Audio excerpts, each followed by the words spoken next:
Hello student, আজি আমি নতুন এটা ক্লাছলৈ যাব বিচাৰিছো মানে নতুন এটা লেসন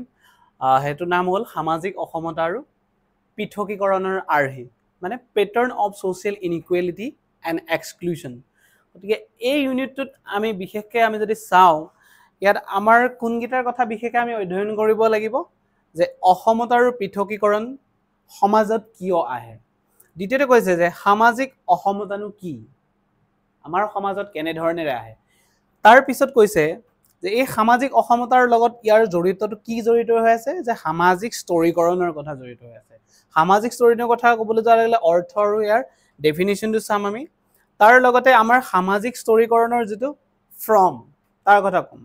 নেক্সট আমাৰ কৈছে যে সামাজিক পৃথকীকৰণ বা অপসাৰণ এটোৰ কথা চাম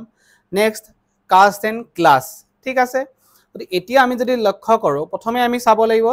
যে সামাজিক অসমতা মানেনো কি আমাৰ সমাজ ব্যৱস্থাত বিভিন্ন জাতি ধৰ্ম বৰ্ণ নিৰ্বিশেষে আমি সকলোৱে জীৱন নিৰ্বাহ কৰি আছো গতিকে এই সমাজ ব্যৱস্থাত আমি সদায় সমাজৰ ব্যক্তিসকলৰ লগত সদায় সংগবদ্ধ হৈ আমি কি কৰি আছো জীৱন নিৰ্বাহ কৰি আছো ঠিক আছে গতিকে সমাজখনত আমি সকলোৱে সংগবদ্ধতাত যেতিয়া জীৱন নিৰ্বাহ কৰি আছো গতিকে সেই সমাজখনৰ ক্ষেত্ৰত আমাৰ কি হয় কিছুমান সাদৃশ্যতা আমি পৰিলক্ষিত হয় আৰু কিছুমান বৈসাদৃশ্যতাও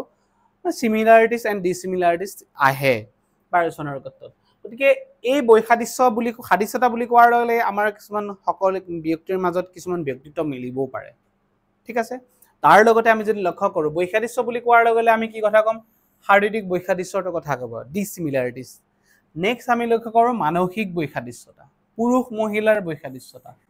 তাৰ পিছত শ্ৰম বিভাজনত ক্ষেত্ৰত অহা এই বৈসাদৃশ্যৰ কথা আমি ক'ব পাৰো মানে শাৰীৰিক বৈসাদৃশ্য বুলি কোৱাৰ লগে সকলো মানুহৰ শাৰীৰিক অবয়ৱটো বেলেগ ধৰণৰ হ'ব পাৰে ৰং বৰণৰ পৰা ধৰি সকলো দিশত পৃথক হ'ব পাৰে ঠিক তেনে আমাৰ মানসিক যিবোৰ দৃষ্টিভংগী সেই দৃষ্টিভংগীবিলাকৰ ক্ষেত্ৰতো আমাৰ কি আহিব পাৰে বৈসাদৃশ্যতাটো আহিব পাৰে গতিকে তাৰ লগতে আমি যদি লক্ষ্য কৰো এই জেন্ডাৰ যোনটো ডিসমিলাৰিটিজ মেল এণ্ড ফিমেলৰ মাজত সিমিলাৰিটিজ নাই কিছুমান ক্ষেত্ৰত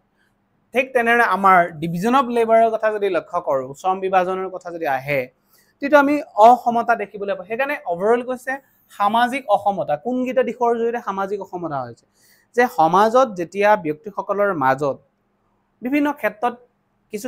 দিশত আমাৰ কি হয় পাৰ্থক্যতা পৰিলক্ষিত হয় সাধাৰণভাৱে আমি তাকে সামাজিক অসমতা হিচাপে অভিহিত কৰিব পাৰো গতিকে সামাজিক অসমতা কিহৰ কথা ক'লো এক কিহৰ শাৰীৰিক দ্বিতীয় কথা কিহৰ কথা ক'লো সামাজিক বৈসাদৃশ্যৰ কথা ক'লো তৃতীয়তে আমি কৰিলো পুৰুষ মহিলাৰ বৈসাদৃশ্যতাৰ কথা ফৰ্থ শ্ৰম বিভাজনৰ কথা আমি ক'ব পাৰো ঠিক না আমাৰ সমাজত আমাৰ পভাৰ্টি আছে পিপল আছে ৰেচ পিপল আছে ঠিক তেনে আমাৰ বেলেগ বেলেগ শ্ৰেণীৰ স্তৰত আমাৰ সামাজিক বৈসাদৃশ্যতা আমি দেখিবলৈ পাওঁ গতিকে এই আমাৰ সমাজ ব্যৱস্থাত আমাৰ প্ৰত্যেকৰে সামাজিক মানদণ্ডটো পৃথক হোৱা দেখিবলৈ পোৱা যায় সেই সামাজিক মানদণ্ডটো যেতিয়া পৃথকতা আহে তেতিয়া সমাজত সামাজিক অসমতা পৰিলক্ষিত হোৱা দেখা যায় ঠিক আছে গতিকে আমি যদি লক্ষ্য কৰো যে আমাৰ সমাজত প্ৰত্যেকৰে প্ৰতিমান আৰু প্ৰমূল্য ইয়াৰ প্ৰতিমান এই দুটা বিষয়বস্তুৰ ওপৰত ডিপেন্ড কৰি আমাৰ সমাজত উচ্চ আৰু নিম্ন সামাজিক স্তৰীকৰণ কৰা আমি দেখিবলৈ পাওঁ ঠিক আছে এতিয়া আমাৰ সমাজত সকলোৱে ব্যক্তিৰ সামাজিক স্থানটো একে নহয় ঠিক এনেদৰে ব্যক্তিয়ে আমাৰ কেতিয়াবা কি হয় জন্মৰ ওপৰত ভিত্তি কৰি এজন ব্যক্তিৰ সামাজিক পৰিস্থিতিটো বা সামাজিক স্থানটো পৃথক হ'ব পাৰে গতিকে সেই যেটো এটা পৃথক আমি ষ্টেটাছ আমি লাভ কৰিছো ঠিক আছে গতিকে সমাজৰ পৰিস্থিতিৰ ওপৰত ভিত্তি কৰি আমি সমাজৰ ব্যক্তিসকলক বিভিন্ন স্তৰত বিভক্ত কৰিছো গতিকে সেই বিভক্ত কৰা যেটো ব্যৱস্থা এই ব্যৱস্থাটোকে আমি সামাজিক অসমতা হিচাপে আমি অভিহিত কৰিব পাৰো ওভাৰঅল আমি যদি লক্ষ্য কৰো সমাজৰ ব্যক্তিসকলক যেতিয়া প্ৰতিমান আৰু প্ৰমূল্যতাৰ ওপৰত ভিত্তি কৰি সমাজত ব্যক্তিসকলক পৃথক দৃষ্টিভংগীৰে ৰখা হয় তাকে সামাজিক অসমতা বুলি কোৱা হয় এটোই কৈছে যে সমাজৰ সকলো ব্যক্তিৰ সামাজিক স্থানটো সমান নহয় প্ৰত্যেকৰে সামাজিক স্থান বেলেগ বেলেগ সেই দিশৰ ফালৰ পৰা ব্যক্তিসকলক সামাজিকভাৱে কি কৈছে অসমান বুলি কৈছে মানে আমাৰ সেই অসমতাটো আমি দেখা পাইছো এতিয়া আমি যদি লক্ষ্য কৰো আমাৰ সমাজত যে এই উচ্চ নিচ্চ ব্যৱস্থাবিলাক সকলোৰে সামাজিক মানসিক দৃষ্টিভংগীবিলাক বেলেগ বেলেগ এই দিশবিলাক আমি যদি লক্ষ্য কৰোঁ কেনেধৰণে আমাৰ অসমতাটো আহিছে আমি গম পালোঁ কোনবিলাকৰ দিশৰ জৰিয়তে আমাৰ ডিছিমিলাৰিটিজ আহিছে সেই ডিছিমিলাৰিটিজটো আমি যদি লক্ষ্য কৰোঁ যে এই অসমতাটো ইনইকুৱেলিটিটো কেনেকৈ ধৰণৰ আহিছে আমি ফাৰ্ষ্ট আমাৰ ইনইকুৱেলিটি আমাৰ কেনেকৈ যদি লক্ষ্য কৰোঁ ইয়াত আমাৰ কিহৰ কথা ক'ম ফাৰ্ষ্ট আমাৰ সামাজিক স্তৰীকৰণৰ কথা ক'ম সামাজিক স্তৰীকৰণ বুলি ক'বলৈ যোৱাৰ লগে লগে আমি যদি লক্ষ্য কৰোঁ যে বিভিন্ন সমাজতত্ত্ববিদসকলে বিভিন্ন ধৰণেৰে সংজ্ঞা আগবঢ়াইছে মানে সমাজত সামাজিক স্তৰীকৰণৰ ব্যৱস্থাটোৰ জৰিয়তে সমাজত সামাজিক অসমতাটো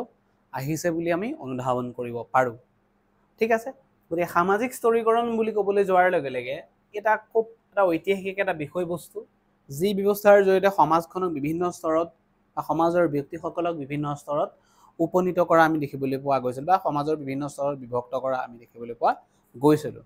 এতিয়া উইলিয়ামছৰ মতে আমি যদি লক্ষ্য কৰোঁ গ্ৰহণযোগ্য প্ৰমূল্যৰ মাপকাঠিৰে সমতা আৰু শ্ৰেষ্ঠতাৰ ভিত্তিত ব্যক্তিক উচ্চ আৰু নিম্ন হিচাপে যেতিয়া শ্ৰেণীকৰণ কৰা হয় গ্ৰহণযোগ্যৰ প্ৰমূল্যৰ মাপকাঠিৰে সমতা আৰু শ্ৰেষ্ঠতাৰ ভিত্তিত ব্যক্তিসকলক এটা নিৰ্দিষ্ট মাপকাঠিৰে জুখি যোৱা হয় সেইটো কি হয় সমতাৰ ভিত্তিত আৰু শ্ৰেষ্ঠতাৰ ভিত্তিত এই দুটা বিষয়বস্তুৰ ওপৰত ভিত্তি কৰি ব্যক্তিজনক কি কৰা হয় উচ্চ আৰু নিম্ন হিচাপে নামাকৰণ কৰা হয় তেওঁ কিমান ধৰণৰ গ্ৰহণযোগ্যতা আছে সেই নিৰ্দিষ্ট পজিশ্যনটো বা সামাজিক স্থানটো পাবৰ কাৰণে তাৰ কাৰণে কি কৰিব লাগিব সমতা আৰু শ্ৰেষ্ঠতাৰ ভিত্তিত তেওঁক নিৰ্ধাৰণ কৰা হয় উচ্চ আৰু নিম্ন হিচাপে তাকে আমি সামাজিক স্তৰীকৰণ হিচাপে আমি অভিহিত কৰিব পাৰোঁ এই সামাজিক স্তৰীকৰণৰ ওপৰত আমাৰ পি.এ. চৰকিনে ক'ব বিচাৰিছে যে আমি যদি লক্ষ্য কৰোঁ পি.এ. চৰকিনৰ কথা তেওঁ কি ক'ব বিচাৰিছে যে সামাজিক স্তৰীকৰণ হৈছে সমাজৰ জনসংখ্যাক সামাজিক স্তৰীকৰণ বুলি ক'বলৈ কি কৈছে সমাজৰ জনসংখ্যাক উচ্চ আৰু নিম্ন হিচাপে শ্ৰেণী পদানুক্ৰম কৰা বা পদানুক্ৰম কৰা এটা যদি ব্যৱস্থা তাকে আমি সামাজিক স্তৰীকৰণ বুলি ক'ব পাৰোঁ মানে সমাজৰ ব্যক্তিসকলক উচ্চ আৰু নিম্ন হিচাপে শ্ৰেণীকৰণ কৰা যিটো ব্যৱস্থা সেই ব্যৱস্থাটোকে সামাজিক স্তৰীকৰণ হিচাপে আমি অভিহিত কৰিব পাৰোঁ গতিকে ব্যক্তিসকলক সেই সামাজিক যিটো স্থান সেই সামাজিক স্থানটো প্ৰদান কৰা হয় সেই ব্যৱস্থাটোকে আমি কি হয় সামাজিক অসমতা হিচাপে আমি অভিহিত কৰিব পাৰোঁ গতিকে তাৰ উপৰিও R.W. মুৰে কি ক'ব বিচাৰিছে যে সামাজিক স্তৰীকৰণ হৈছে আমাৰ ডেফিনেশ্যনবিলাক প্ৰায় একেই কি ক'লে সামাজিক স্তৰীকৰণ হৈছে সামাজিক য'ত উচ্চ আৰু নিম্ন হিচাপে যেতিয়া বিভক্ত কৰি এটা হৰাইজনেল ডিভিজনত অনা হয় বা কিহৰ কথা ক'লোঁ দিগন্তমুখী সামাজিক অৱস্থালৈ অনা হয় তাকে আমি সামাজিক স্তৰীকৰণ হিচাপে আমি অভিহিত কৰিব পাৰোঁ গতিকে একেধৰণৰ আমাৰ ডেফিনেশ্যন লুনবাৰ্গেও এটা ডেফিনেশ্যন আমাক দিছে অভাৰঅল আমি গোটেইখিনি নাচাওঁ যিকোনো দুটা ডেফিনেশ্যন আমি মনত ৰাখিলেই হ'ল ঠিক আছে সাধাৰণভাৱে ক'বলৈ গ'লে যে সামাজিক স্তৰীকৰণ হৈছে সমাজৰ ব্যক্তিসকলক গ্ৰহণযোগ্য প্ৰমূল্যৰ মাপকাঠিৰে উচ্চ আৰু নিম্ন হিচাপে যেতিয়া ব্যক্তিসকলক এটা নিৰ্দিষ্ট সামাজিক স্থান প্ৰদান কৰা হয় তাকে সামাজিক স্তৰীকৰণ বুলি ক'ব বিচৰা হৈছে ঠিক আছে গতিকে সামাজিক স্তৰীকৰণটো আমি যদি লক্ষ্য কৰোঁ যে সামাজিক স্তৰীকৰণ ব্যৱস্থাটোৰ জৰিয়তে সমাজৰ ব্যক্তিসকলক উচ্চ আৰু নিম্ন হিচাপে নামাকৰণ কৰা হ'ল সেইটো হ'ল সামাজিক অসমতা ইনইকুৱেলিটি তাতে আহি পৰিলে গতিকে সামাজিক স্তৰীকৰণৰ ওপৰত আমি যদি লক্ষ্য কৰোঁ দুটা ভাগত ভাগ কৰা হয় সামাজিক স্তৰীকৰণটো এটা সামাজিক স্তৰীকৰণটো সমাজ এটা ধাৰা কণ্টিনিউৱাছ এটা প্ৰচেছ এই কণ্টিনিউৱাছ প্ৰচেছটো সমাজে প্ৰদান কৰে সময়ৰ পৰিৱৰ্তনৰ লগত লক্ষ্য কৰি সমাজৰ সামাজিক পৰিৱৰ্তন হয় আৰু তাৰ মতে সামাজিক স্তৰীকৰণ হোৱা দেখিবলৈ পোৱা গৈছে এতিয়া সামাজিক স্তৰীকৰণটো আমি সাধাৰণতে কেইটা ভাগত ভাগ কৰিব পাৰোঁ খুব এটা ইম্পৰ্টেণ্ট টপিক দুটা ভাগত ভাগ কৰিব পাৰে এক নম্বৰত কিহৰ কথা কৈছে বন্ধ স্তৰীকৰণ সামাজিক অসমতাটো যে আহিছে দুটা মাধ্যমৰ জৰিয়তে আহিছে সামাজিক স্তৰীকৰণৰ দুটা মাধ্যমৰ জৰিয়তে সামাজিক অসমতা আহিছে প্ৰথমটো কিহৰ কথা ক'লোঁ বন্ধ স্তৰীকৰণ এই স্তৰত কি হয় ব্যক্তিজনে এটা স্তৰৰ পৰা আন এটা স্তৰলৈ উন্নতি লাভ কৰোঁতে বা ব্যক্তিজনে এটা স্তৰৰ পৰা আন এটা স্তৰলৈ অগ্ৰগতি কৰোঁতে তেওঁ যিটো সামাজিক স্থান লাভ কৰিব সেই সামাজিক স্থানটো কেতিয়াও কি হয় পৰিৱৰ্তন নাহে এইটোৱে জানিব লাগে যে বন্ধ স্তৰীকৰণ বুলি ক'বলৈ যোৱাৰ লগে যি স্তৰীকৰণ ব্যৱস্থাত সমাজৰ ব্যক্তিসকলে নিজক এটা স্তৰৰ পৰা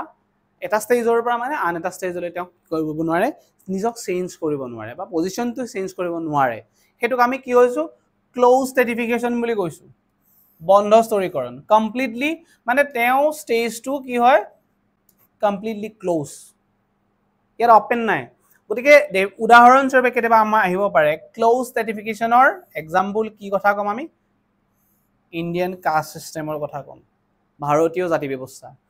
ভাৰতীয় জাতি ব্যৱস্থাত কি হৈছে যেতিয়া আমি যদি লক্ষ্য কৰোঁ আমাৰ কাষ্ট চিষ্টেমটোত আমাৰ কি কোৱা হৈছে যদি মই আজি ব্ৰাহ্মণৰ ঘৰত জন্ম লাভ কৰিছোঁ মোৰ ষ্টেটাছটো কি হ'ব হাই হ'ব আৰু তাৰ ঠিক তেনে ব্ৰাহ্মণৰ ঘৰত জন্ম লাভ কৰাৰ লগে লগে যিটো সামাজিক স্থান লাভ কৰিব লাগে সেইটো লাভ কৰিব ঠিক আছে কিন্তু যদি তেওঁ শিক্ষাগত দক্ষতা বা অৰ্হতাৰ জৰিয়তেও একেবাৰে লৱেষ্ট এটা পজিশ্যন পায় মানে একেবাৰে লৱেষ্ট কাষ্টত যদি সি জন্ম লাভ কৰে তাৰ পজিশ্যনটো কি কৰিব নোৱাৰে চেঞ্জ কৰিব নোৱাৰে এই ষ্টেজটো কি কমপ্লিটলি ক্লোজ হৈ আছে ক্লোজ ষ্টেটিফিকেশ্যনৰ কথা কোৱা হৈছে ঠিক আছে এইটো হ'ল সামাজিক অসমতা আমাৰ পৌৰাণিক সমাজ ব্যৱস্থাৰ পৰা ভাৰতবৰ্ষত কি আছে সামাজিক অসমতাৰ সৃষ্টি হৈ আহিছে বৰ্তমান আধুনিক সভ্যতাৰ সমাজ ব্যৱস্থালৈকে আমি এইটোৰ ওপৰতে ডিপেণ্ডেণ্ট হৈ আছোঁ ক্লোজ ষ্টেটিফিকেশ্যন আমাৰ নিজৰ ষ্টেটিফিকেশ্যনটো কি কৰিব পৰা নাই বা নিজৰ ষ্টেজটো আমি পৰিৱৰ্তন কৰিব পৰা নাই যদি ব্ৰাহ্মণৰ ঘৰত জন্ম লাভ কৰিছোঁ মোৰ পজিশ্যন ছেমেই আছে তাক চেঞ্জ কৰিব নোৱাৰোঁ মই কিন্তু শিক্ষা দীক্ষা লৈছোঁ মই বা মডাৰ্ণ এডুকেশ্যন চিষ্টেমটোত মই ভৰি দিছোঁ কিন্তু মোৰ পজিশ্যন মই চেঞ্জ কৰিব নোৱাৰোঁ এইটো হ'ল কমপ্লিটলি ক্লোজ ষ্টেটিফিকেশ্যন মানে সম্পূৰ্ণৰূপে বন্ধ মোৰ ষ্টেজটো মই এটা স্তৰৰ পৰা আনটা স্তৰলৈ আপগ্ৰেডো হ'ব নোৱাৰোঁ তললৈ যাব নোৱাৰোঁ ঠিক আছে গতিকে এই স্তৰটো হ'ল বন্ধ স্তৰীকৰণ তাৰ পিছৰ যিটো স্তৰীকৰণৰ প্ৰকাৰ যদি আমি লক্ষ্য কৰোঁ মুক্ত স্তৰীকৰণ এতিয়া মুক্ত স্তৰীকৰণ দ্বিতীয় স্তৰটো হ'ল মুক্ত স্তৰীকৰণ বন্ধ স্তৰীকৰণৰ সম্পূৰ্ণ ওলোটা এতিয়া মুক্ত স্তৰীকৰণ বুলি ক'বলৈ গ'লে সমাজৰ ব্যক্তিসকলক আগত আমি কিহৰ জন্মৰ ওপৰত ভিত্তি কৰি বন্ধ স্তৰীকৰণ এটা নিৰ্দিষ্ট স্তৰত উপনীত হৈছিল কিন্তু এই স্তৰীকৰণ ব্যক্তিৰ জন্ম প্ৰস্তুতিৰ ওপৰত গুৰুত্ব দিয়া নহয় কিহৰ ওপৰত গুৰুত্ব দিয়া হয় ব্যক্তিৰ দক্ষতা গুণাৱলীৰ ওপৰতহে গুৰুত্ব দিয়া হয় ব্যক্তিজনৰ কিমান দক্ষতা আছে তেওঁৰ গুণাৱলীখিনি কিমান আছে ঠিক আছে সেই বস্তুটোৰ ওপৰত বিশেষভাৱে গুৰুত্ব দিয়া হয় গতিকে উদাহৰণস্বৰূপে আমি যদি লক্ষ্য কৰোঁ যে নিজৰ যোগ্যতা বা দক্ষতাৰ জৰিয়তে এজন ব্যক্তি যদি প্ৰশাসনিক বিষয়া হয় লাগিলে আমি লৱেষ্ট কাষ্টৰে হওক নিজৰ পজিশ্যনটো কি কৰিছোঁ অপেন ষ্টেটিফিকেশ্যন মানে মুক্ত স্তৰীকৰণ এটা মই মোৰ নিজৰ স্তৰটো মুক্তভাৱে মই গ্ৰহণ কৰিব পাৰিছোঁ গতিকে এই স্তৰটো কি হয় সম্পূৰ্ণৰূপে মোবিলাইজ হ'ব পাৰে গতিশীল হ'ব পাৰে মানে এটা স্তৰৰ পৰা কি হ'ব পাৰে আন এটা স্তৰলৈ আমি কি কৰিব পাৰোঁ সহজে গতিশীল হ'ব পাৰে তেনে স্তৰীকৰণক কি কৰে মুক্ত স্তৰীকৰণ বুলি ক'ব বিচৰা হৈছে ওভাৰঅল আমি যদি চাওঁ যি স্তৰীকৰণৰ ব্যৱস্থাত ব্যক্তিয়ে এটা স্তৰৰ পৰা আন এটা স্তৰলৈ নিজক পৰিৱৰ্তন কৰিব পাৰে বা গতিশীল কৰাব পাৰে তাকে আমি মুক্ত স্তৰীকৰণ বুলি কৈছোঁ এতিয়া মুক্ত স্তৰীকৰণৰ আমি এক্সাম্পল স্বৰূপে আমি কিহৰ কথা ক'ম ক্লাছৰ কথা ক'ম ক্লাছ চিষ্টেম মানে সামাজিক শ্ৰেণীৰ কথা ক'লোঁ উদাহৰণস্বৰূপে আহে কেতিয়াবা মুক্ত স্তৰীকৰণৰ উদাহৰণ দিয়া এক্সাম্পল কি ক'লোঁ সামাজিক শ্ৰেণী ব্যৱস্থা গতিকে সামাজিক শ্ৰেণী ব্যৱস্থাত কি হৈছে মই